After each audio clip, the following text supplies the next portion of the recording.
Talk to me though about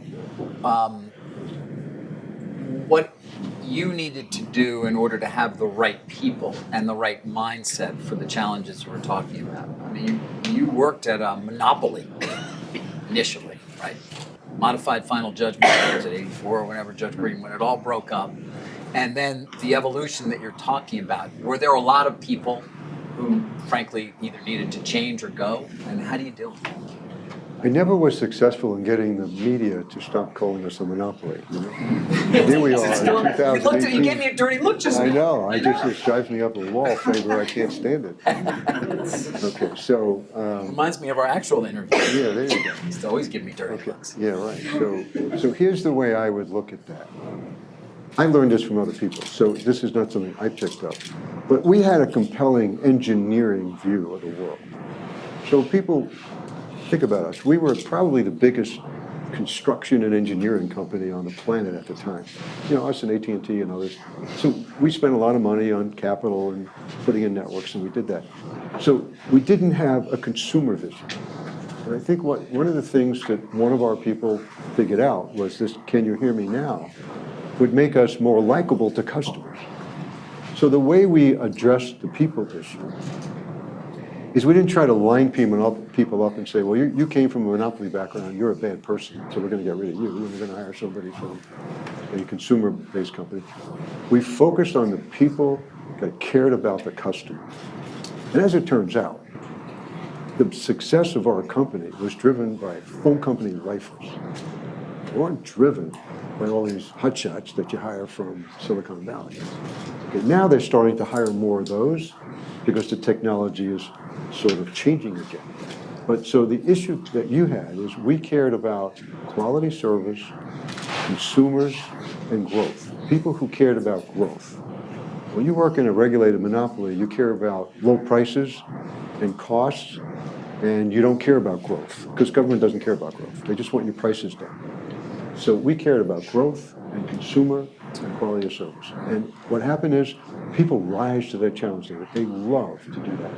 And the people that did that better than others were the ones that survived, and the ones who couldn't quite get there, you know, they moved on. So did the culture change, or did it actually Culture prevail? changed. Culture changed because we started measuring ourselves around quality of service instead of measuring ourselves the way government would measure us. How much money you're spending. You know, the first question analysts would say, how much capital are you going to spend? And the government would listen to that and they would say, how much capital are you going to spend? And whether you spent it wisely or not, they didn't care. They just wanted you to spend a lot of capital. But we figured out ways to deploy our capital so we were providing new products, new services, and higher quality service to customers. And I know it sounds simple. Yeah, it does sound pretty simple. But it is simple. You know, who does that well? I don't want to use them as an example all the time, but Amazon does that pretty well. They do that pretty well. They also do something else. They innovate at scale pretty well at Amazon, which is not the easiest thing for a large organization to do either. Verizon has been able to do that to some extent. We're working at that. Yeah. Okay, so that's a hard question. And now I think what that means, innovate at scale, is you find something you do well, then you do it, you multiply it over millions of customers. So one of the things the phone company never did well was when you called us up, it took a long time to get through an order with an agent. You know, we had a lot of things. The other thing we never really did well was that when you bought something from us, you called us back 5 times in the first week because either we didn't sell you the right thing or we didn't get the billing plan right. So we started measuring things like first call resolution. We started measuring things like no repeat calls.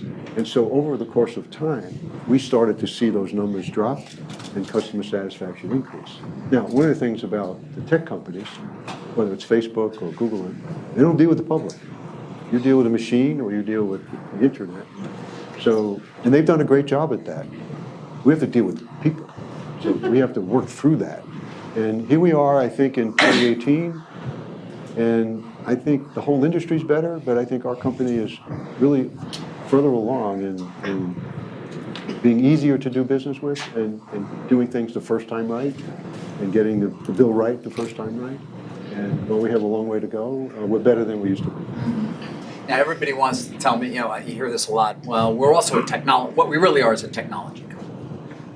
everybody wants to sort of position themselves. We that want way. you to say that, David, Yes. because if you say that, then all of a sudden, the value of $1 of revenue looks higher. Right. Get a much higher multiple, right? Right, Yeah. so the media is not cooperating with us. They're not. Is Verizon a technology company? You know, it's more of a technology company today than it was when I was there. So when you think the flagship product now is, quote, 5G, that's a technology company. It's built like that. Is IBM a technology company? I think they should be. Yeah. All right, so we have to earn our stripe on that, but customers like you to be a technology company, and investors like you to be a technology company. So it's natural for all of us to do that, instead of being either a service company or a manufacturing company, which carries lower credentials in terms of investors. So there's always a tug of war on that, but forget that for a second.